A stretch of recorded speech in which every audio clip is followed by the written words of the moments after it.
Hello, everybody. So, second lesson for the week. First thing I'm going to show you is something that I forgot to mention yesterday, but never mind.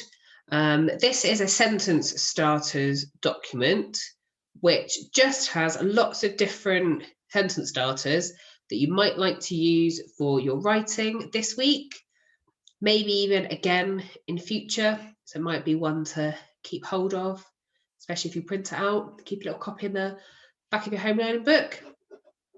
So this little top section here, we have got a few, so causal connectives, which is perfect for what we're writing about. So, when you're talking about the issues and the impact, here, this results in, well, what does it result in?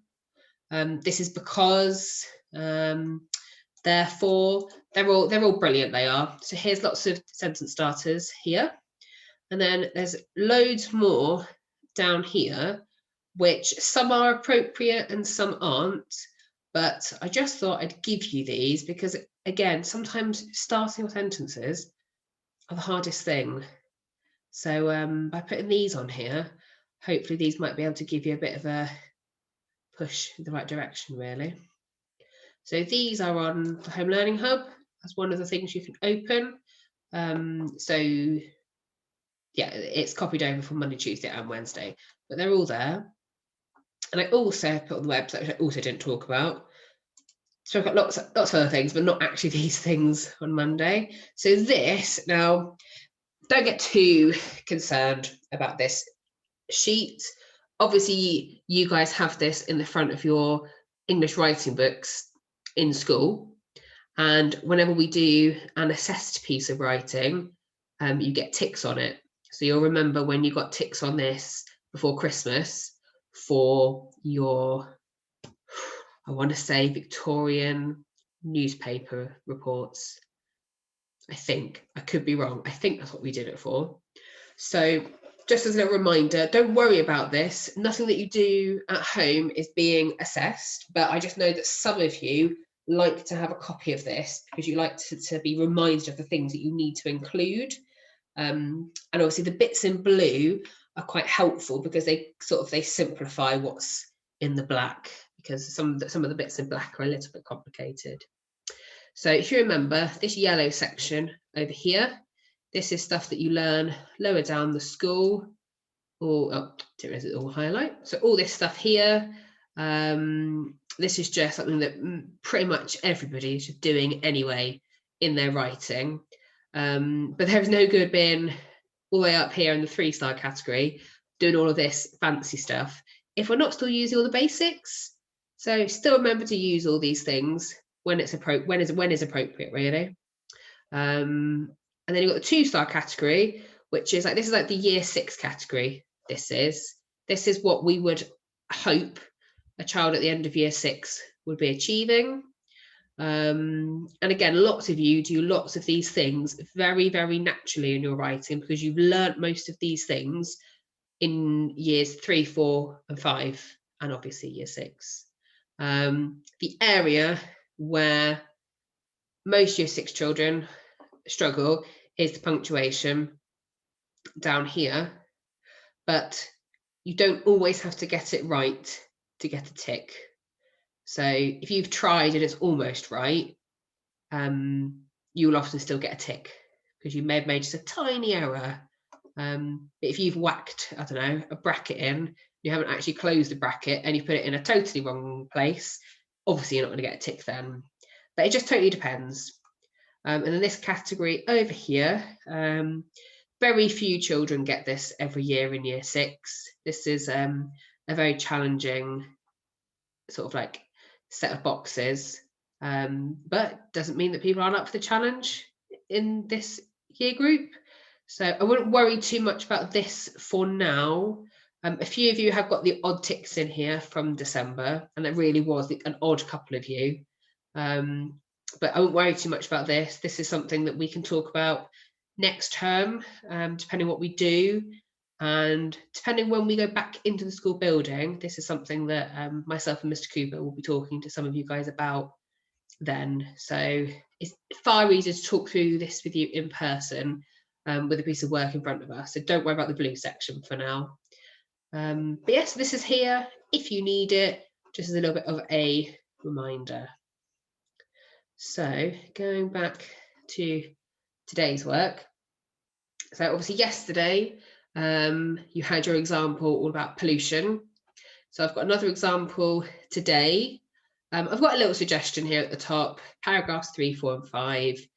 You can spread this out how you want over the next 2 days. Some of you are still doing like 3 issues and 3 solutions. Some of you are now doing two of each. It doesn't matter, as long as you're getting some content down in your book, wherever you find easiest really, or manageable, I should say. So this is another paragraph that I have written. Hopefully there's no errors in this one. But if there are, that's okay, because that's how we learn. So this paragraph is all about reusable items. So this is a solution paragraph, this is. So yesterday's was an issue paragraph. Today's one is a solution paragraph. So we'll have a little read through of this.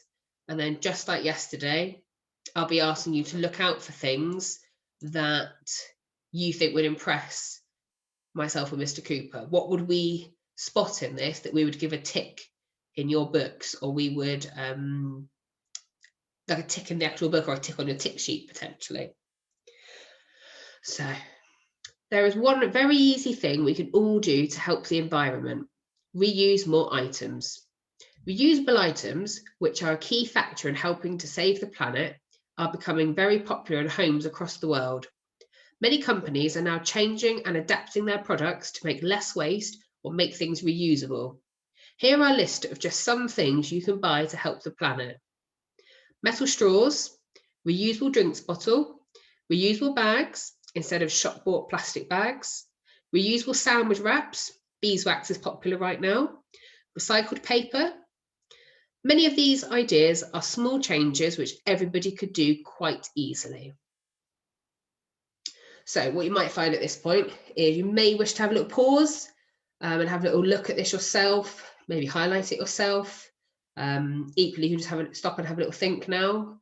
What in this section would we be talking about in class? What would we be saying? Oh, that's a bit of punctuation and that's a certain type of sentence. Just to give you a clue, the thing I always bang on about, my favourite type of sentence, which is perfect to get lots of ticks in year 6. I've popped one of those in. Can you spot it and can you remember what it is? So if you want to pause now, this might be a good chance to do that. So you might have paused, you might not have paused, that's okay. We're going to have a little look on the next slide now, because this is where I've started highlighting. So hopefully I haven't missed anything, but you never know. I'm going to pop my purple highlighter on. That's purple pen. Purple, pink. Yeah, that's fine. We'll use that one. Okay. So just to go through some of the things that are in here that have just been slipped in really sort of easily, just to get those little ticks in those boxes really. So firstly up here, in fact I haven't highlighted this one, we've already got this word in yesterday's paragraph, but environment, X word of the day, year 5, 6 spelling word, popped that in there to use. We've got a little colon here. And the good thing about colons is that whereas with semicolons, where you have to have 2 clauses, so you have a clause, semicolon, then another clause, with colons, you don't have to have a clause afterwards. It doesn't have to like make sense by itself. Remember, the colons are explaining the first point a bit more. So this sentence, for example, says there is one very easy thing we can all do to help the environment, colon, reuse more items. This half of my sentence here, the reuse more items, that is explaining what that one very easy thing is. And that's why we can put a colon there. So I've explained at the end of my sentence what that easy thing was. I'm going to do a double highlight there. So we've got a little semicolon, a colon here. We've got my favourite sentence, which I know makes me sound very sad. I just think that relative clauses are brilliant because they tick so many boxes on this criteria. So, for example, so this one here, wide range of sentence structures. Often people can put you might be describing in that sentence, so that's, you get both of these two ticked here. You can be careful with your like parenthesis. So yeah, it's good for ticking several boxes. So I always highly encourage the use of a relative clause. So we've got a relative clause up here. Here's a list of just some things you can buy to help the planet. Another colon, but this colon now is different to this colon. This colon is for a list, and I've actually used bullet points, which again, if I pop up here, here we go, bullet points is over here. In non-narrative, so non-fiction, obviously what we're writing is factual, so it's non-fiction. We're structuring our writing with headings and bullet points. So you all should get this section ticked off. If it was being assessed, I should say, you would get this box ticked off. All because you did some bullet points. You can also see I've popped in some little brackets there for a little bit of extra information. So this one here is explaining a bit more about the reusable bags. And then this one is I'm giving an example about the types of sandwich wraps. So pretty sure it's beeswax that a lot of people have been using recently. We'll just ignore my Microsoft Teams message that's popped up. And then we've got a little cheeky modal verb popped in there. So I might have missed a couple of things, but you might have spotted things that I haven't. But just a few little things popped in there, things which are really good for your writing. And if you would like to magpie any of the ideas in this example, please feel free.